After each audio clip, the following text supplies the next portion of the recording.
एक ईरानी महिला ने अली खुमैनी की तस्वीर जलाई, उसी आग से सिगरेट सुलगाई, मिडिल फिंगर दिखाया और धुएं से शासन के खिलाफ युद्ध का संदेश दिया। इस बीच एक अमेरिकी डॉलर 14 मिलियन रियाल के पार चला गया है। खाद्य पदार्थों की कीमतें 72% बढ़ी हैं और जनता का गुस्सा बहुत बढ़ गया है। खुमैनी मुख्य दोषी दिखता है, असली दोषियों की चर्चा नहीं होती। ईरान का पतन नहीं है। जैसा कि आप देख सकते हैं, दशकों तक वायरस सिस्टम को अंदर ही अंदर कमजोर कर रहा था। इस वायरस का नाम IRGC है, जो उद्यमियों का संगठन है। बस फर्क ये है कि वे वर्दी पहन हथियार, फाइटर जेट, जहाज और मिसाइलें चलाते हैं। ये वही लोग थे जो ईरान के मालिक हैं। 1969 में शाह मोहम्मद रजा पहलवी के पतन के बाद ईरान बंटा हुआ था। वामपंथी, राष्ट्रवादी, उदारवादी और इस्लामवादी नए गणराज्य का स्वरूप तय करने के लिए संघर्ष कर रहे थे। कागज पर एक अंतरिम प्रधानमंत्री सरकार चला रहे थे। सेना, अदालतें और मंत्रालय अभी भी मौजूद थे, लेकिन एक आदमी को इन सब पर भरोसा नहीं था। इसलिए उसने एक समानांतर सरकार बना ली। वह आदमी आयतुल्लाह खुरुल्लाह खुमैनी था, जिसने उसी साल Islamic revolutionary guard corps IRGC बनाई। ये गार्ड्स क्रांति की रक्षा और जनता की सेना थे। कम से कम यही कहानी उन्होंने दुनिया को बताई थी। बुद्धिजीवी जानते थे कि आयतुल्लाह ने सेना 1953 जैसी घटना दोहरने से रोकने के लिए बनाई थी। वो इतिहास से परेशान थे, खासकर 1953 की तख्तापलट से, जिसमें ईरान के लोकतांत्रिक रूप से चुने गए प्रधानमंत्री मोहम्मद मोसद्देक को हटा दिया गया था और शाह को फिर से सत्ता में लाया गया था। IRGC का मकसद यही था कि ऐसा फिर कभी ना हो सके। न कोई तख्तापलट, न कोई प्रतिद्वंद्वी ताकत, न कोई वैकल्पिक भविष्य। इसकी कमांड संरचना राष्ट्रपति को दरकिनार कर असली सत्ता चुनाव से दूर रखती थी। वे एक नई विचारधारा वेलायत ए फकीह के प्रवर्तन करता थे, यानी ज्यूरिस्ट का संरक्षकत्व। एक ऐसा सिस्टम जिसमें अंतिम अधिकार संस्थाओं के पास नहीं बल्कि एक व्यक्ति के पास होता है। IRGC एक बहुस्तरीय सुरक्षा संस्थान है, जिसमें सेना, नौसेना, वायुसेना और 2 गुप्त शाखाएं शामिल हैं। इन्हें बसीज और कुद्स कहते हैं। इनकी सेना देश के 31 प्रांतों और तेहरान में तैनात है। संख्या 1,50,000 से अधिक है। वे स्थानीय स्तर पर जुड़े हुए हैं, क्षेत्रीय कमांडरों से जुड़े हैं और जितना बाहरी रक्षा के लिए बनाए गए हैं, उतना ही आंतरिक नियंत्रण के लिए भी बनाए गए हैं। समुद्र में IRGC की अपनी अलग नौसेना है, जिसमें करीब 20,000 नाविक ईरान की समुद्री सीमाओं और खासकर होर्मुज की खाड़ी की निगरानी करते हैं। होर्मुज की खाड़ी एक संकीर्ण मार्ग है, जिससे हर साल दुनिया का लगभग 1/3 समुद्री कच्चा तेल गुजरता है, जिससे IRGC को ईरान से बाहर भी प्रभाव मिलता है। गार्ड्स लगभग 15,000 कर्मियों की अलग वायुसेना नियंत्रित करते हैं। वे पारंपरिक विमानन नहीं बल्कि ईरान के बैलिस्टिक मिसाइल कार्यक्रम के लिए जिम्मेदार हैं, जो शासन का मुख्य हथियार है। वे मिसाइल दागते या जेट उड़ाते नहीं, फिर भी शासन में उनकी अहम भूमिका है। यह एक अर्धसैनिक बल है जो दावा करता है कि वह 6 लाख स्वयंसेवकों को जुटा सकता है। बसीज रेजिस्टेंस फोर्स एक स्वयंसेवी अर्धसैनिक संगठन है जो इस्लामिक रिवॉल्यूशनरी गार्ड कॉर्प्स के तहत काम करता है। बसीज सिर्फ युद्ध क्षेत्र की ताकत नहीं बल्कि निगरानी, डराने और सड़क पर लागू करने के लिए भी है। विरोध के समय यही बल पहले नजर आता है। यह पैटर्न मलाकशाही पश्चिमी एलाम के विरोध प्रदर्शनों में फिर दिख रहा है। पेरिस स्थित कुर्दिस्तान ह्यूमन राइट्स नेटवर्क के अनुसार बसीज ने प्रदर्शनों को दबाने में केंद्रीय भूमिका निभाई है। ईरान की बसीज अर्धसैनिक बलों द्वारा संचालित एक इमारत के बाहर कम से कम 5 प्रदर्शनकारियों की गोलीबारी में मौत हो गई। IRGC ने हाईटेक हथियारों और हैकिंग तकनीक जैसी हर चीज की। IRGC साइबर कमांड IRGC से जुड़ी कंपनियों के साथ मिलकर सैन्य, व्यावसायिक जासूसी, साइबर हमले और प्रचार अभियान चलाता है। राज्य से जुड़े हैकिंग समूहों के साथ इसका सटीक संबंध जानबूझकर छुपाया गया है। ईरान इराक युद्ध के बाद IRGC ने पूरे मध्य पूर्व में गैर राज्य सशस्त्र समूहों को संगठित रूप से प्रायोजित करना शुरू किया। कुद्स फोर्स गार्ड्स ईरान की बाहरी संचालन शाखा है जो सीमाओं से दूर उसकी शक्ति दिखाती है। अफगानिस्तान से इराक तक, लेबनान से फिलिस्तीनी क्षेत्रों तक, सीरिया से यमन तक कुद्स फोर्स ने सशस्त्र समूहों के साथ संबंध बनाए, उन्हें प्रशिक्षण, हथियार, फंडिंग, खुफिया जानकारी और युद्ध क्षेत्र में मार्गदर्शन प्रदान किया। कुछ समूह स्वतंत्र रूप से काम करते हैं और हमेशा समन्वय नहीं करते, लेकिन तेहरान की रणनीति में ये एक ही संरचना का हिस्सा हैं। प्रतिरोध का ध्रुव एक अनौपचारिक गठबंधन है जो संयुक्त राज्य अमेरिका, इजराइल और पश्चिमी प्रभाव के विरोध में एकजुट है।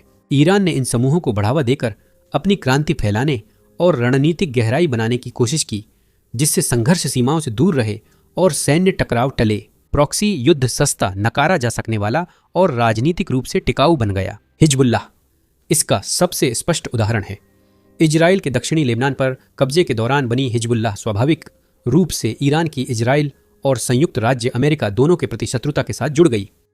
समय के साथ यह क्षेत्र का सबसे शक्तिशाली गैर राज्य सशस्त्र समूह बन गया, जिसे IRGC ने समर्थन दिया। यह पैटर्न अन्य जगहों पर भी दिखा। अरब स्प्रिंग के बाद यमन में गृह युद्ध शुरू हुआ तो IRGC ने हस्तक्षेप किया। ईरान ने कुद्स फोर्स से हौथी आंदोलन को खुफिया जानकारी, प्रशिक्षण व हथियार दिए, जिससे वह यमन सरकार और सऊदी अरब के खिलाफ मजबूती से लड़ सका। सालों के दौरान IRGC केवल एक ऐसा हथियार नहीं था जिसने खोमेनी की सत्ता को सुरक्षित किया, बल्कि यह ईरान की भू राजनीति को आकार देने वाली एक निर्णायक शक्ति भी बन गई। उस निर्भरता ने खोमेनी और उनके सिस्टम को IRGC पर इतना निर्भर बना दिया कि वह ईरान की सबसे ताकतवर संस्था बन गई, जो देश में लगभग सब कुछ नियंत्रित करती है। IRGC लंबे समय तक सिर्फ सैनिक थे, लेकिन 1980 के दशक में उनकी किस्मत बदल गई। ईरान इराक युद्ध के बाद IRGC पहली बार अर्थव्यवस्था में तब आई जब उसे बुनियादी ढांचे के पुनर्निर्माण की जिम्मेदारी दी गई। राज्य इतना कमजोर था कि वह उस पुनर्निर्माण को संभाल नहीं सका, जो जल्दी ही स्थायी स्वामित्व में बदल गया। वहां से विस्तार चलता रहा। इस्लामिक रिवॉल्यूशनरी गार्ड कॉर्प्स के बारे में अनुमान है कि वह ईरान की औपचारिक और अनौपचारिक अर्थव्यवस्था का लगभग 30 से 50% नियंत्रित करता है। एक सैन्य संस्था से शुरू होकर यह देश का सबसे बड़ा एकाधिकार समूह बन गया है, जिसने राष्ट्रीय जीवन के कई क्षेत्रों को घेर लिया है। इस आर्थिक अधिग्रहण के केंद्र में IRGC का इंजीनियरिंग विभाग खातम अल अंबिया कंस्ट्रक्शन हेडक्वार्टर है। यह तथाकथित निजीकरण की लहर के दौरान 1980 के दशक के अंत और 1990 के दशक की शुरुआत में अयतुल्ला खोमेनी की मृत्यु के बाद उभरा, लेकिन यह असल मायनों में निजीकरण नहीं था। यह राष्ट्रीय संसाधनों और सरकारी संपत्ति को सरकार से निकालकर शासन के अंदरूनी लोगों को सौंपना था। और सबसे बड़े विजेताओं में IRGC के जनरल और वरिष्ठ कर्मचारी थे। जैसे जैसे ईरान के परमाणु कार्यक्रम को लेकर अंतर्राष्ट्रीय प्रतिबंध कड़े होते गए, विदेशी कंपनियां देश छोड़ने लगीं। बहुराष्ट्रीय गैस, तेल, इंजीनियरिंग कंपनियां बाहर चली गईं। उनकी जगह खातम अल अंबिया ने ले ली। इस कैंप ने तेजी से तेल, गैस और पेट्रोकेमिकल मेगा प्रोजेक्ट्स पर एकाधिकार कर लिया। बिना किसी प्रतिस्पर्धा और पूरी राजनीतिक सुरक्षा के साथ यह ईरानी राज्य के लिए डिफॉल्ट ठेकेदार बन गया। कागजों पर यह निर्माण करता है, लेकिन असलियत में यह व्यवस्थित बिना बोली वाले ठेकों के जरिए निकासी करता है। प्रतिस्पर्धा को मिटा दिया गया है। सैकड़ों अरब डॉलर की राष्ट्रीय अवसंरचना सीधे IRGC कंपनियों को सौंप दी गई है। उन्हें इसलिए चुना गया क्योंकि उन्हें अस्तित्व की अनुमति मिली, न कि वे सबसे अच्छे थे। 2 अरब डॉलर का South Pars gas field, Tehran metro का 15 अरब डॉलर से ज्यादा विस्तार, बाम भूकंप पुनर्निर्माण, हजारों किलोमीटर राजमार्ग और कई डैम प्रोजेक्ट्स। इनमें से कोई भी निवेश दक्षता, पारदर्शिता या जनहित से प्रेरित नहीं था। इन्हें रणनीतिक लाभ और संस्थागत नकदी जरूरतों के आधार पर चुना गया था। आज खातम अल अंबिया एक विशाल संगठन है। यह बुनियादी ढांचे, ऊर्जा, परिवहन, खनन और भारी उद्योग में प्रमुख है। इसकी सहायक व संबद्ध कंपनियों से अर्थव्यवस्था चलती है। यह एक राज्य के भीतर राज्य की तरह पूंजी, श्रम और पहुंच को नियंत्रित करता है।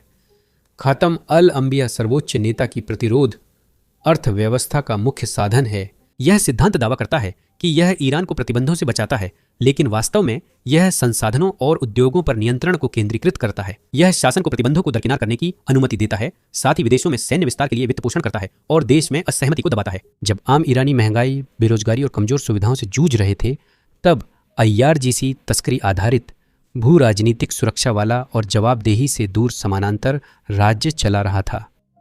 हर साल 12-25 अरब डॉलर की अवैध आयात IRGC नियंत्रित चैनलों से होती है।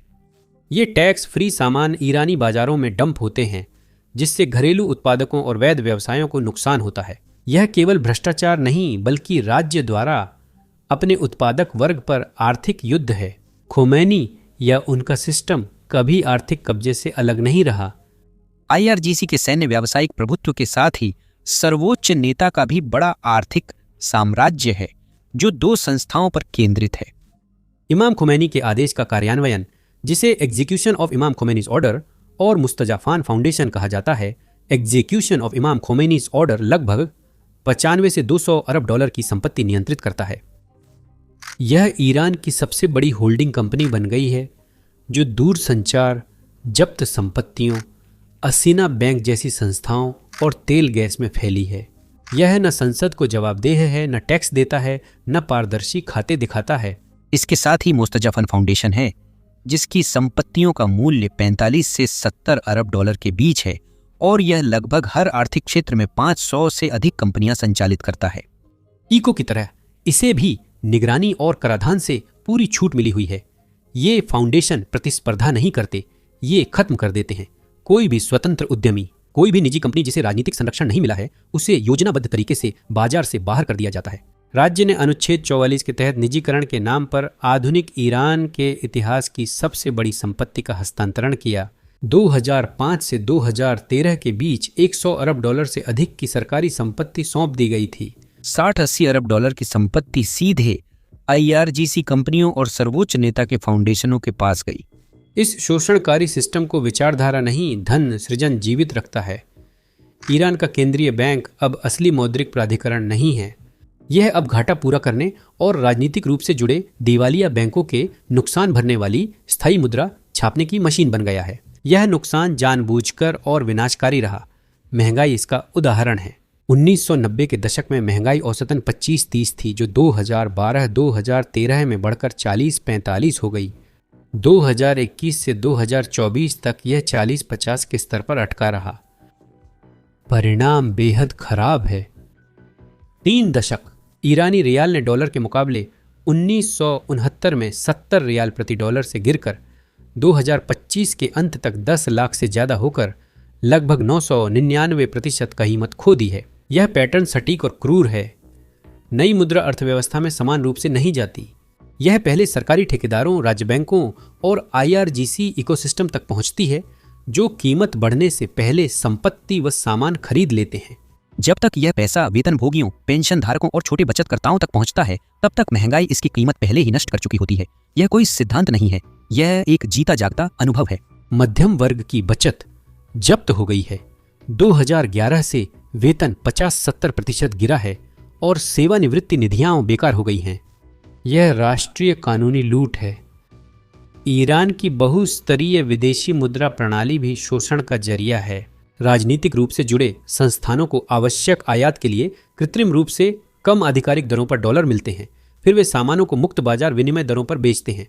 इस अंतर से हर साल 15-30 अरब डॉलर की कमाई होती है। घोटाले इस प्रणाली का तरीका दिखाते हैं। 2023 में ईरानी चाय घोटाले में 337 अरब डॉलर की सब्सिडी वाली विदेशी मुद्रा की तस्करी और धोखाधड़ी उजागर हुई। यह अपवाद नहीं था, बल्कि प्रणाली ऐसे ही चल रही थी। बैंकिंग क्षेत्र इसमें शामिल है।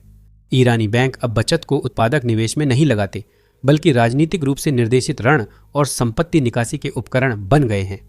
आधिकारिक आंकड़े गैर निष्पादित ऋण 15-20% बताते हैं, जबकि स्वतंत्र अनुमान 30-40% तक बताते हैं, जो प्रणालीगत पतन का संकेत है। बैंक अव्यवहार्य, IRGC मेगा प्रोजेक्ट्स और जोम्बी सरकारी उद्यमों को फंड कर देश की पूंजी आधार नष्ट कर रहे हैं। इसी समय बिना लाइसेंस वाली क्रेडिट संस्थाएं पूरे देश में तेजी से फैलीं, जो पिरामिड योजनाओं की तरह काम करती थीं और अंततः ढह गईं, जिससे लाखों लोगों की बचत खत्म हो गई। ईरान का संवैधानिक ढांचा संपत्ति अधिकारों को कमजोर करता है और कानून इसे सक्षम बनाता है। अनुच्छेद 49 राज्य को कम कानूनी प्रक्रिया में भ्रष्टाचार के आरोपों पर संपत्ति जब्त करने की अनुमति देता है और इसका बड़े पैमाने पर दुरुपयोग हुआ है। को एक मेगा कॉन्ग्लोमरेट ऐसे ही उभरा था। क्रांतिकारी अदालतों द्वारा जब्ती और संपत्ति की जबरन बिक्री। परिणाम अनुमानित हैं। उद्यमी दीर्घकालिक निवेश छोड़ अल्पकालिक मुनाफे पर ध्यान देते हैं। पूंजी पलायन हर साल करीब 20-40 अरब डॉलर तक बढ़ जाता है। हर साल विकास रुक जाता है। उनकी चालें जल्द ही उजागर हो गईं, उन्हें सजा मिली। खातम अल अनबिया पर 2010 से अमेरिकी सरकारें बार बार प्रतिबंध लगाती रही हैं, लेकिन किसे फर्क पड़ता है? इससे उन्हें फर्क नहीं पड़ा। वे विस्तार में लगे रहे। उनका साम्राज्य सिर्फ निर्माण तक सीमित नहीं। अगर खातम अल अनबिया IRGC का दिखने वाला औद्योगिक साम्राज्य है तो IRGC कोऑपरेटिव फाउंडेशन उसका वित्तीय दिमाग है। यह फाउंडेशन गार्ड की आर्थिक ताकत का दूसरा आधार है, जिसका मकसद IRGC को वित्तीय नियंत्रण देना है। यह राज्य और निजी क्षेत्रों पर एकाधिकार कर बाजारों को अपने में मिला लेता है, प्रतिस्पर्धा नहीं करता। अप्रैल 2023 में यूरोपीय परिषद ने IRGC को ऑपरेटिव फाउंडेशन पर प्रतिबंध लगाए। इसने इसे साफ शब्दों में बताया कि यह वह संस्था है जो गार्ड के निवेशों का प्रबंधन करती है और सीधे तौर पर पैसे को शासन की क्रूर दमनकारी गतिविधियों में लगाती है। एक अधिग्रहण सब स्पष्ट कर देता है। 2009 में फाउंडेशन ने ईरान टेलीकम्युनिकेशन कंपनी का नियंत्रण ले लिया, जिसे देश के शेयर बाजार का सबसे बड़ा सौदा कहा गया। यह सिर्फ आर्थिक कदम नहीं था, बल्कि बड़े विरोध प्रदर्शनों के दौरान हुआ, जब लाखों ईरानी सड़कों पर थे। टेलीकम्युनिकेशन पर नियंत्रण यानी लोगों पर नियंत्रण। इससे IRGC को कॉल्स पर नजर रखने, कार्यकर्ताओं को ट्रैक कर गिरफ्तारियों व डराने धमकाने से विरोध नेटवर्क तोड़ने में मदद मिली। MCI, जो ईरान की सबसे बड़ी मोबाइल ऑपरेटर कंपनियों में से एक है, उसका भी अधिकांश हिस्सा उस कंपनी के पास है, जिसे आमतौर पर IRGC के नियंत्रण में माना जाता है। लेकिन ज्यादा चिंता की बात यह है कि गार्ड का असर सिर्फ ईरान तक सीमित नहीं है। अपारदर्शी स्वामित्व, थर्ड पार्टी होल्डिंग्स और शेल कंपनियों से IRGC ने विदेशी दूरसंचार नेटवर्क्स में पकड़ बनाई है। एक सीरियाई खोजी संस्था ने खुलासा किया कि जबकि असद शासन लंबे समय से दावा करता रहा कि वफा टेलीकॉम एक राष्ट्रीय कंपनी है, 52% हिस्सा IRGC के पास है, जो मलेशिया तुर्की की कंपनियों से इसका संचालन करते हैं।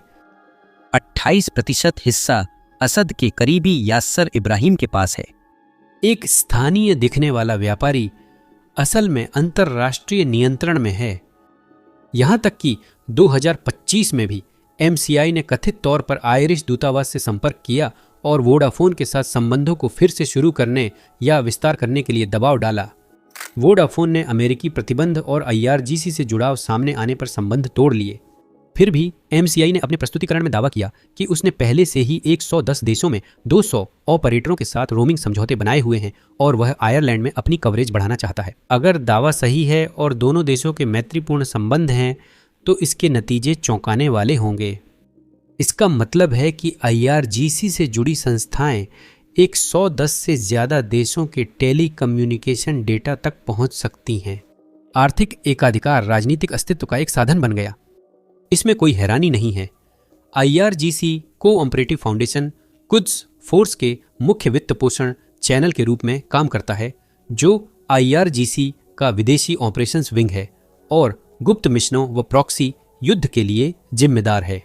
2026 की अमेरिकी ट्रेजरी घोषणा में कहा गया कि IRGC कोऑपरेटिव फाउंडेशन की सहायक कंपनियों ने कुद्स फोर्स के साथ मिलकर यूरोपीय बैंकनोटों की नकली बनाने के उपकरण और सामग्री तैयार की।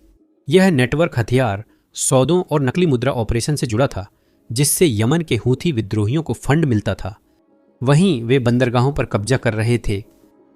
बंदरगाह प्राधिकरणों पर नियंत्रण IRG को निगरानी से भी ज्यादा विनाशकारी चीज देता है। एक औद्योगिक स्तर का तस्करी नेटवर्क जो प्रतिबंधित सामान, हथियार, तेल और अवैध आयात को बिना जवाबदेही राज्य की सुरक्षा में ले जाता है। जांचों के मुताबिक ईरान का तेल उद्योग अब IRGC के नियंत्रण में है। सिर्फ उत्पादन नहीं, परिवहन, लॉजिस्टिक्स, फ्रंट कंपनियां और गुप्त शिपिंग नेटवर्क भी प्रतिबंधित कच्चा तेल दुनिया भर में ले जा रहे हैं। टैंकर, ब्रोकर, शेल कंपनियां, ये सभी एक ही छाया प्रणाली के हिस्से के रूप में काम कर रहे हैं। चीन इस पूरे नेटवर्क का केंद्र है। चीन ईरान का सबसे बड़ा तेल ग्राहक है, जिसमें हाउकुन एनर्जी, जो पूर्व चीनी सैन्य अधिकारियों द्वारा संचालित फ्रंट कंपनी है, मुख्य भूमिका निभाती है। अमेरिकी प्रतिबंध के बावजूद यह कंपनी ईरानी तेल बेचने में मदद करती है। सूत्रों के अनुसार IRGC चीन में संग्रहित तेल को जल्दी बेचने की कोशिश कर रहा है, क्योंकि ट्रंप सरकार के कड़े प्रतिबंधों की आशंका है। अधिकारियों ने IRGC को डालियान बंदरगाह पर रखे प्रतिबंधित तेल को बिचौलियों से इसकी पहचान छुपाकर बेचने के निर्देश दिए हैं। यह इसीलिए मायने रखता है क्योंकि तेल का मतलब है ताकत। ईरान का अपना राष्ट्रीय बजट इस शक्ति के हस्तांतरण के पैमाने को दिखाता है। कड़े प्रतिबंधों के बाद भी इस्लामी गणराज्य कमाई कर रहा है। तेल से हर साल $50 अरब से ज्यादा कमाई होती है, जिसमें से $126 अरब की आय सीधे IRGC को मिलती है। वह पैसा गार्ड को चीनी खरीदारों को तेल बेचकर मिली आमदनी हथियार कार्यक्रमों, विदेशी मिलिशिया और प्रॉक्सी युद्धों में लगाने की अनुमति देता है। आप पूछेंगे, प्रतिबंधों का क्या? उसका भी हल निकाला है। प्रतिबंधों से बचाव एक प्रक्रिया है। मई 2022 में अमेरिकी ट्रेजरी ने एक अंतर्राष्ट्रीय तेल तस्करी और मनी लॉन्ड्रिंग नेटवर्क का खुलासा किया, जिसे IRGC की कुद्स फोर्स चला रही थी। OFAC के मुताबिक इस नेटवर्क ने सैकड़ों मिलियन डॉलर के ईरानी तेल की बिक्री आसान की है। पैसा सीधे IRGC, कुद्स फोर्स और हिजबुल्लाह को मिला, जिससे ईरान की अर्थव्यवस्था अनदेखी रह गई। इस ऑपरेशन में एक अमेरिकी नामित कुद्स फोर्स अधिकारी शामिल था, जो पूर्व IRGC Quds force commander Rostam Ghassami के साथ काम कर रहा था। उनका नेटवर्क अलग थलग होकर काम नहीं कर रहा था, बल्कि इसे रूसी सरकार के उच्च स्तर और राज्य नियंत्रित आर्थिक संस्थानों का समर्थन प्राप्त था, जिससे प्रतिबंधों से बचाव एक भू राजनीतिक गठबंधन में बदल गया। ईरानी तेल को एक छाया बेड़े के जरिए, जो मलेशिया और सिंगापुर के जलक्षेत्र में संचालित होता है, फिर से ब्रांड किया जाता है। टैंकर ट्रांसपोंडर बंद कर, दस्तावेजों में हेरफेर कर ईरानी कच्चा तेल इराक, UAE, ओमान या मलेशिया का दिखाते हैं। साफ होने के बाद तेल चीन की छोटी स्वतंत्र रिफाइनरियों, टी पॉट्स में भेजा जाता है। शांडोंग पोर्ट कई सालों तक व्यापार केंद्र रहा, लेकिन टैंकर ट्रैकिंग डेटा से पता चलता है कि अब डालियान पोर्ट पर शिपमेंट तेजी से बढ़ी है, जिससे साफ है कि नेटवर्क लगातार बदलता है ताकि कार्रवाई से बचा जा सके। दिसंबर 2024 तक अमेरिकी ट्रेजरी ने ईरानी तेल ले जाने वाले 45 टैंकर ब्लैकलिस्ट किए। फिर भी शैडो फ्लीट अभी भी बड़ी है। इस नेटवर्क के 100 से ज्यादा बड़े जहाज अब भी बिना रोक टोक कम मात्रा में ईरानी तेल ले जा रहे हैं, लेकिन बिना किसी रुकावट के ईरान आधारित ऑपरेटिव्स ईरान और तुर्की के बीच यात्रा करते रहे, अवैध तेल बिक्री का समन्वय करते रहे और उनकी उत्पत्ति छुपाने के लिए आय को मनी लॉन्ड्रिंग करते रहे। एक ऑपरेटिव ने वरिष्ठ IRGC कमांडरों के लिए हजारों टन तेल के परिवहन में मदद की। एक अन्य IRGC अधिकारी ने वेनेजुएला की सरकारी ऊर्जा कंपनी PDVSA से जुड़ी तेल बिक्री को आसान बनाया, जिससे यह साबित होता है कि गार्ड का तस्करी साम्राज्य मध्य पूर्व से कहीं आगे तक फैला हुआ था। सिस्टम के परिणाम केवल सैद्धांतिक नहीं बल्कि मानवीय त्रासदी भी हैं, और अब ईरान विश्व में सबसे अधिक ब्रेन ड्रेन दरों का सामना कर रहा है। अनुमानित 1,50,000 से 1,80,000 शिक्षित ईरानी इंजीनियर, डॉक्टर, वैज्ञानिक और उद्यमी हर साल देश छोड़ देते हैं। वे कठिनाइयों से नहीं बल्कि एक ऐसे सिस्टम से भाग रहे हैं जहां सफलता वफादारी और संबंधों पर निर्भर करती है। इसी दौरान गरीबी में तेज वृद्धि हुई है। सरकारी आंकड़ों के मुताबिक 25-30% ईरानी गरीबी रेखा से नीचे हैं, लेकिन असली आंकड़े बताते हैं कि अब आधी से ज्यादा आबादी गरीबी में है।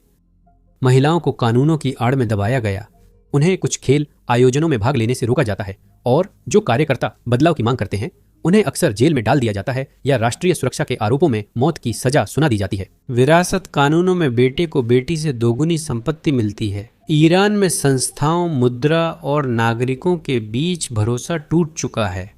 ईरान में युवाओं के लिए शादी और बच्चे पैदा करना अब पहले से ज्यादा मुश्किल है और जन्म दर प्रतिस्थापन स्तर से नीचे है। शासन गिरावट के लिए अमेरिका और यूरोपीय प्रतिबंधों को दोषी मानता है, जिनका असर भी है। ईरान के पास बड़े तेल भंडार हैं, लेकिन वह तेल बाजार मूल्य पर नहीं बेच पाता और संभावित निर्यात आय का करीब 20% खो देता है। सिर्फ अमेरिकी प्रतिबंधों को दरकिनार करने की कोशिश में भले ही निर्यात चीन और मलेशिया जैसे देशों में बढ़ रहा हो, तेल को अप्रत्यक्ष अपारदर्शी रास्तों से बेचना पड़ता है, जो रास्ते महंगे, अक्षम और भ्रष्टाचार से भरे होते हैं। बिचौलिए अपना हिस्सा लेते हैं, तस्कर अपना हिस्सा लेते हैं, और एक तनावपूर्ण भू राजनीतिक माहौल में यहाँ तक कि चीन जैसे सहयोगी भी भारी छूट की मांग करते हैं। लेकिन सच्चाई यह है जिसे शासन कभी स्वीकार नहीं करेगा। प्रतिबंधों के बावजूद ईरान के पास अभी भी विकल्प थे। उसने चीन और रूस जैसे देशों के साथ राजनयिक और आर्थिक संबंध बनाए रखे, जो साझा भू राजनीतिक हितों पर आधारित थे। अच्छी सरकार और पारदर्शिता से ईरान की अर्थव्यवस्था स्थिर हो सकती थी, लेकिन सरकार और IRGC ने खुद को चुना। IRGC कमांडर, खोमेनी परिवार और रेजीम के वे उच्च अधिकारी जो गार्ड से जुड़े थे, उन्होंने अपनी जेबें भर लीं, जबकि आम ईरानी एक रोटी तक खरीदने के लिए संघर्ष कर रहे हैं। मुद्रा का पतन पूरी कहानी बयां करता है। 1969 में एक अमेरिकी डॉलर 70 रियाल था। 2026 की शुरुआत में यह 1,40,40,00,000 रियाल से भी ज्यादा हो गया। 4 दशकों में ईरान की मुद्रा 20,000 गुना कमजोर हुई है और अब संकट नए चरण में है। इलाके में पानी और खाने की गंभीर कमी है जो जीवन के लिए खतरा है। लोग विरोध कर सम्मान मांगते हैं तो उन्हें हिंसा मिलती है। विरोध और आर्थिक संकट के चलते अब तक कम से कम 192 लोगों की मौत हो चुकी है। ये सब एक ही निष्कर्ष की ओर इशारा करते हैं। खोमैनी युग की व्यवस्था थक चुकी है। पतन कब होगा कोई नहीं कह सकता। तानाशाही आमतौर पर तय समय पर नहीं गिरती, वे तब तक मजबूत दिखते हैं जब तक नहीं गिरते। इतिहास बताता है कि ऐसी व्यवस्थाएं सिर्फ बाहरी दबाव, आर्थिक आंकड़े या उच्च वर्ग के झगड़ों से नहीं गिरती, वे वैधता खत्म होने पर गिरती हैं। इस्लामिक रिपब्लिक के पास अब भी हथियार, जेल, पैसा, नेटवर्क और प्रचार तंत्र है। यह लोगों को लगातार याद दिलाता रहेगा कि वह ताकतवर है, निर्दयी है और दमन करने के लिए तैयार है। लेकिन तानाशाही ताकत और असली अधिकार में फर्क होता है। अधिकार के लिए विश्वास जरूरी है जो सालों से टूट रहा है। खोमैनी व्यवस्था का पतन न प्रतिबंधों, न प्रदर्शनों, न आर्थिक गिरावट से शुरू हुआ। यह तब शुरू हुआ जब लोगों ने उसकी असलियत देखी और समझा कि व्यवस्था गलती से नहीं बल्कि जानबूझकर शोषण कर रही है। ईरान का भविष्य संवैधानिक राजशाही का रूप लेता है, लोकतांत्रिक गणराज्य बनता है या कोई और रास्ता अपनाता है, यह फैसला खुद ईरानी लोग करेंगे। अब शासन का सबसे बड़ा दुश्मन बाहर नहीं बल्कि वे लोग हैं जिन्होंने विश्वास छोड़कर बोलना शुरू किया है।